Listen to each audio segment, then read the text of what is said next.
ঠিক।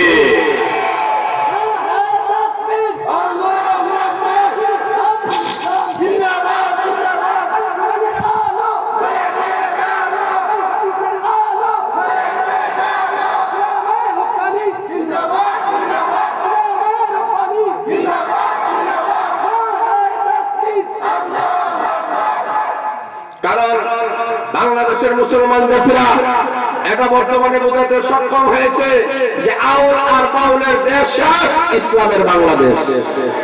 আরো যেটা বলে কোরআনের বাংলাদেশ, ইসলামের বাংলাদেশ। কথা বলে ঠিক করেছে।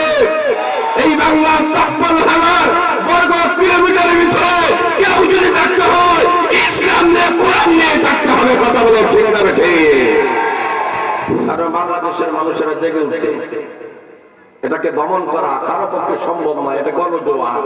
জোরে বলে না সুবহানাল্লাহ। কোরআনের বাতি মুছে ফেলতে চায়, কোরআনে অপব্যাখ্যা করে। সূরা নাস দিয়ে নাসের কথা নাকি আল্লাহ বলছে। নাউজুবিল্লাহ। আর জোরে বলে না নাউজুবিল্লাহ। কিয়ামত পর্যন্ত অপব্যাখ্যাকারীরা আসবে, কিন্তু কোরআনে অপব্যাখ্যা করতে পারবে না। কারণ দায়িত্ব নিয়েছেন কে? ইন্না নাহনু নাযালনা যিকরা ওয়া ইন্না লাহু লাহাফিজুন।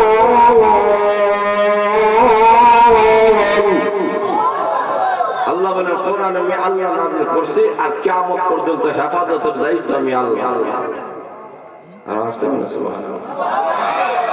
কোরআন কলমপুর এলাকার মধ্যে কোরআনে মাদ্রাসা আছে, কিন্তু আল্লাহ বলেন এটা ঠিক আল্লাহর হাতে, লৌহে মাহফুজের মধ্যে। বাল হুয়া কুরআনুম মাজিদ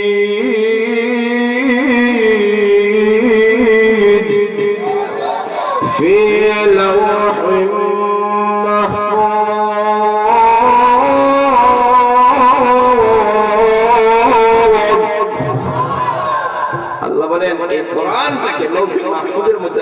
সংরক্ষণ করছি। পৃথিবীর মানচিত্র দেখে কোরআনে মাদ্রাসা জ্বালাইতে পারো, পড়াইতে পারো। খারাপ যদি কোরআনকে জ্বালাতে পারো, পড়াতে পারো। কোরআনকে একের পর এক জ্বালাতে পারো, কোরআন থেকে পড়াতে পারো। কিন্তু লৌহে মাহফুজ থেকে আপনাদের কোরআনের শিরা থেকে কোরআনকে মোছা সম্ভব হবে না। যারা বলেন ছেলেটা বেঠে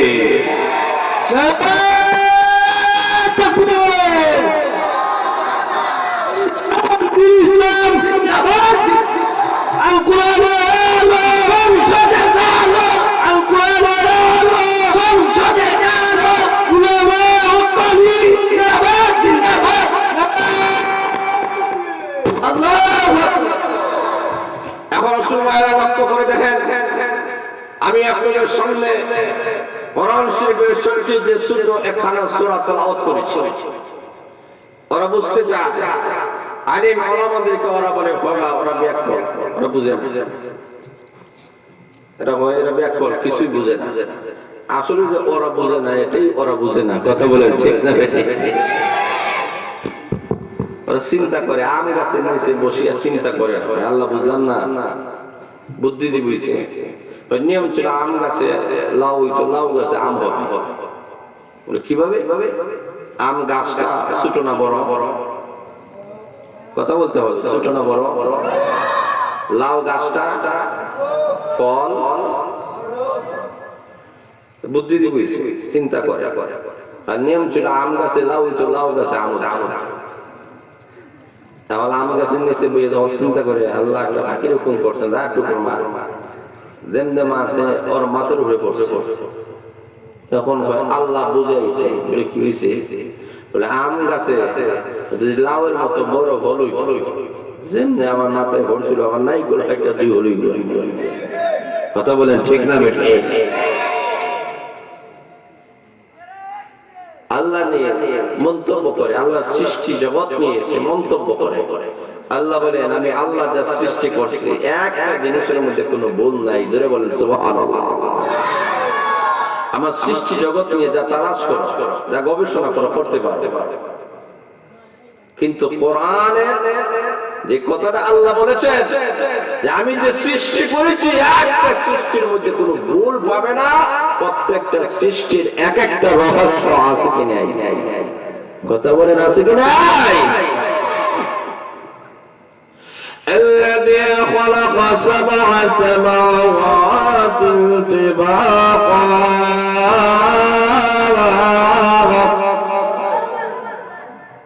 আল্লাহ বলে এক এক করে আমি আল্লাহ সাতটি আকাশ সৃষ্টি করেছি, এক এক করে স্তরে স্তরে। আল তারা মিন ফুতুর, আমার সৃষ্টি জগতের মধ্যে কোনো ভুল পাবে না, কোন ত্রুটি পাবে না। আমি ত্রুটি মুক্ত গোটা সৃষ্ট জগৎকে আমি আল্লাহ সৃষ্টি করেছি।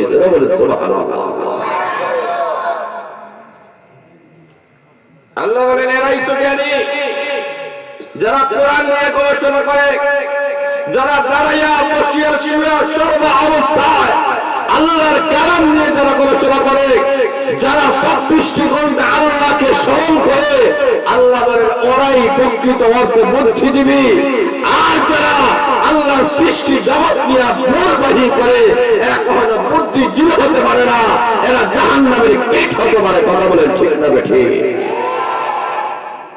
আল্লাহ বলে বুদ্ধিজীবী তারা, যারা গবেষণা করে, চিন্তা করে, চিন্তা ফিকিরের জন্য আল্লাহ দুনিয়াতে প্রেরণ করেছে। শুধু খাওয়ার জন্য, ঘুমানোর জন্য, আরাম আয়েশ উল্লাস করার জন্য আল্লাহ পাঠান নাই, গবেষণা করে। الذين يذكرون الله قياما وقعودا وعلى جنوبهم ويتفكرون في خلق السماوات والأرض ربنا ما خلقت هذا باطلا